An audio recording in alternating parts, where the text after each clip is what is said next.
शैक्षणिक व इतर उपयुक्त व्हिडिओज पाहण्यासाठी सबस्क्राईब करा all in one for VI या आपल्या यूट्यूब चॅनलला.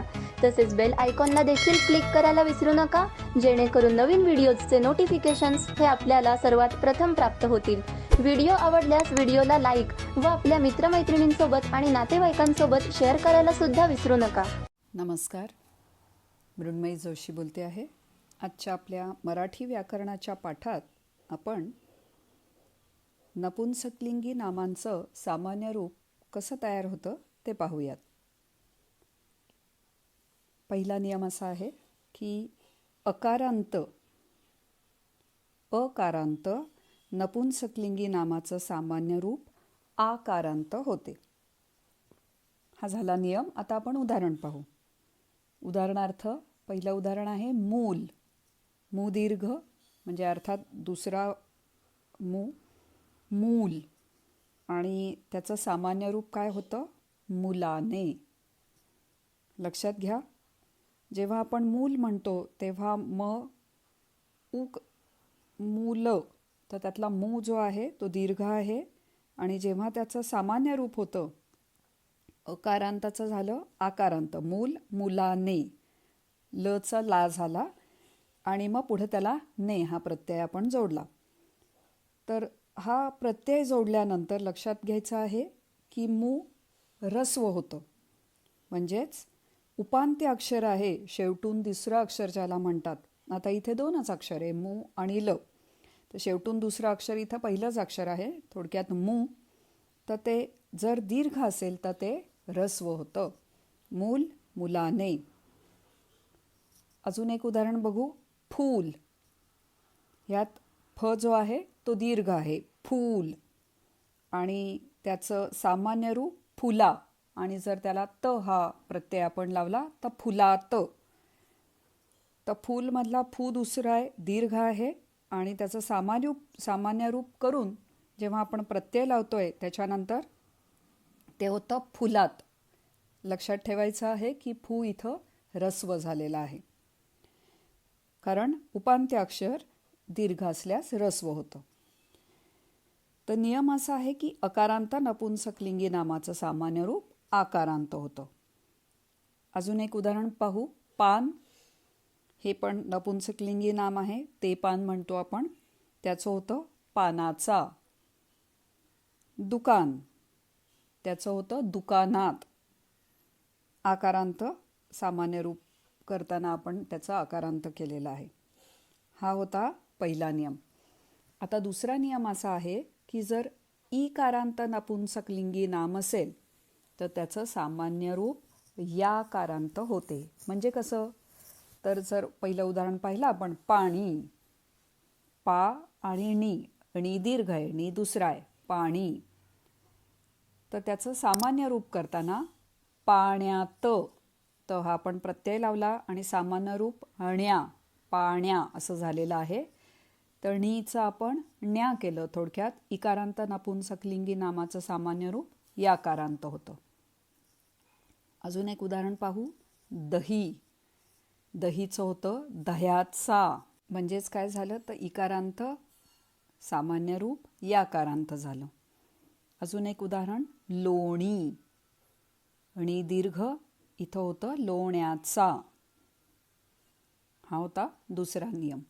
ईकारांत नपुंसकलिंगी नामाचं सामान्य रूप याकारांत होते.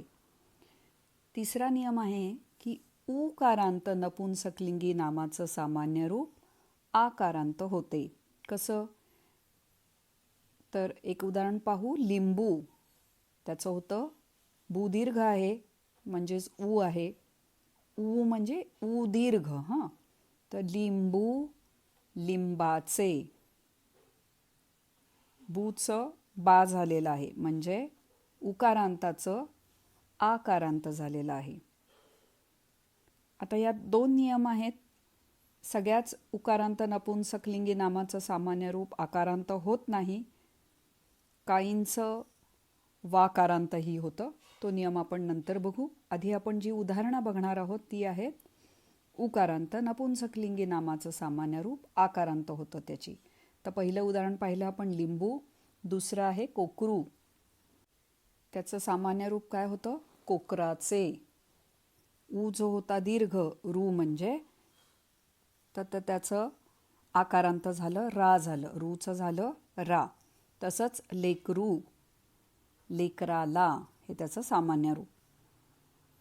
तर काही उकारांत नपुंसकलिंगी नामाचं सामान्य रूप आकारांत झालेलं या 3 उदाहरणात आपण पाहिलं. आता मी म्हटलं तसं काही उकारांत नपुंसकलिंगी नामाचं सामान्य रूप वाकारांतही होताना दिसतं. अशी कुठली उदाहरणं आहेत? तर कुंकू.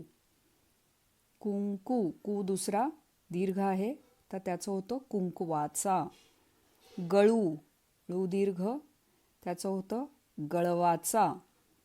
ऊचं झालं वा, त्यामुळे गळू गळवाचा. आसू, आसवाचा, आसवाने. आसू म्हणजे टीअर्स, अश्रू. तर थोडक्यात ह्या उदाहरणावरनं लक्षात आलं की उकारांत नपुंसकलिंगी नामं त्याचं सामान्य रूप वाकारांत झालेलं दिसते. चौथा नियम असा आहे की जेव्हा एकारांत नपुंसकलिंगी नामं असतात त्याचं सामान्य रूप याकारांत होतं. आपण कुठली उदाहरणं पाहू शकतो? तर तळे, आपण म्हणतो ते तळे, थोडक्यात हे नपुंसकलिंगी नाम आहे. तळेचं सामान्य रूप काय होतं? तळ्यात, तळ्याने. तर अळेचं झालं अळ्या, म्हणजे काय झालं? तर एकारांताचं झालं याकारांत. या हा त्याला जोडून मग पुढं त हा प्रत्यय आपण लावला. अजून काही उदाहरणं कुठली आहेत? तर केळे, केळ्यांची. खोके, खोक्यात. नाणे, नाण्यात. तर ह्या सर्व उदाहरणात आपण पाहिलं की एकारांत नपुंसकलिंगी नामाचं सामान्य रूप याकारांत होताना दिसतंय. तर हे नियम होते नपुंसकलिंगी नामांचं सामान्य रूप करतानाचे. आता काही आडनावांची सामान्य रूप आपण पाहूया. म्हणजे कसं आहे, जेव्हा आपण काही आडनावं म्हणतो आणि त्यांचा उल्लेख आपण वाक्यात करतो तेव्हा असं लक्षात येतं की आपण कुलनाम किंवा आडनाव जे आहे त्याची पण सामान्य रूपं आपण करतो आणि त्याचेही काही नियम आहेत. शक्यतो एकारांत कुलनामांचं सामान्य रूप याकारांत होतं. जसं की देशपांडे असं आपण आडनाव घेतलं, कुलनाम घेतलं तर देशपांड्यांना, डे एकारांत जे होतं तर यांना असं जोडून देशपांड्यांना असं आपण म्हणतो. कोल्हे, कोल्ह्यांना. आता हे लक्षात घ्यायचं आहे की ही आडनावं आहेत किंवा सामान्य नामं आहेत. त्यामुळे आठवले, आठवल्यांना. पालवे, पालव्यांना असं आपण म्हणतो. तेव्हा एकारांत कुलनामांचं सामान्य रूप याकारांत होतं. तसंच काही आडनावं जी अकारांत असतात तेव्हा त्यांचं सामान्य रूप आकारांत होतं. कसं? तर खेर हे जर आडनाव आपण म्हणलं तर खेरांना बोलावलं, खेरांना. र म्हणजे अकारांत होतं, त्याचं झालं आ, खेरा. आणि मग ना हे प्रत्यय आपण लावलं. केळकर, केळकरांना. गायकवाड, गायकवाडांना. भट, भटांना. तर अकारांत कुलनामांचं सामान्य रूप आकारांत होताना आपल्याला दिसतं. काही काही कुलनामं किंवा आडनावं अशी असतात की ज्यात कोणतेही बदल होत नाही. आणि अशी काही आडनावं मी सांगते. जेव्हा आपण त्यांचं उच्चारण आपण करतो वाक्यात तेव्हा साधू हे जर आडनाव असेल आणि साधूंना बोलवा तर साधूचं साधूच राहतं. किंवा कडू हे आडनाव आहे तर त्याचं होतं कडूंना. किंवा कटारिया असं जर आडनाव असेल तर तिथंही सामान्य रूप होताना काही बदल होत नाही, कटारियांना असं आपण म्हणतो. किंवा वाणी हे इकारांत कुलनाम आहे तर त्याचंही सहसा सामान्य रूप बदलताना दिसत नाही, वाणींना असं आपण म्हणतो.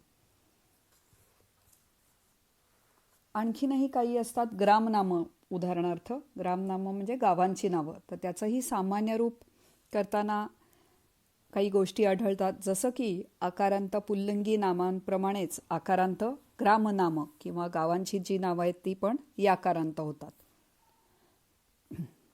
जर कोलकाता हे जर आपण नाव पाहिलं गावाचं तर कोलकात्याला गेलो होतो, कोलकाता. तर कोलकाताचं कोलकात्याला म्हणजे याकारांत झालेलं आहे. बडोदा हे जर ग्रामनाम घेतलं तर बडोद्याला. तर काही आकारांत पुल्लिंगी नामाचं आकारांत ग्रामनामांचं सामान्य रूप याकारांत होतं. दुसरं उदाहरण पाहू, दिल्ली. आता हे ईकारांत स्त्रीलिंगी नाम आहे, तर त्याप्रमाणेच ईकारांत ग्रामनामंसुद्धा सामान्य रूपामध्ये तीच राहतात. दिल्ली दिल्लीला होतं, मुंबई मुंबईला होतं. पुढचं उदाहरण पाहू, पुणे. तर ते पुणे आपण म्हणतो, तर त्याचं एकारांत नपुंसकलिंगी ग्रामनामांचं सामान्य रूप याकारांत होतं. पुणे पुण्याला, पेडणे पेडण्याला याकारांत झालेलं दिसतं. आता काही ग्रामनामं, उदाहरणार्थ नागपूर, ही अकारांत आहेत. तर जेव्हा त्याला काही सप्तमीचा प्रत्यय आपण लावतो, सप्तमीचा प्रत्यय त हा येतो, तर त लावताना नागपूरचं होतं नागपुरात, सोलापूर असं म्हटलं तर सोलापुरात. तर त प्रत्यय लागताना त्याचा आकारांत होताना दिसतो. एरवी जे आहे तसंच राहतं. म्हणजे नागपूरला गेलो होतो असं जर म्हणलं किंवा सोलापूरला गेलो होतो, तर त्याला फक्त ला हा प्रत्यय जोडलेला दिसतोय. त्याच्यात सामान्य नामात काही फरक होत नाही. पण नागपुरास, सोलापुरात, तर नागपुरात म्हणलं की त प्रत्यय जेव्हा लागतोय सप्तमीचा, तेव्हा त्याचं आकारांत होताना दिसतंय. तर ह्या 2-4 अशा काही इंटरेस्टिंग गोष्टी होत्या सामान्य रूप जेव्हा आपण आडनावांचं आणि ग्रामनामांचं करतो त्या संदर्भातील. आज आपण नपुंसकलिंगी नामाचं सामान्य रूप, तसंच काही आडनावांची सामान्य रूप आणि ग्रामनामांची सामान्य रूप याविषयीचे काही नियम जाणून घेतलेले आहेत. आज आपण इथंच थांबतोय. धन्यवाद.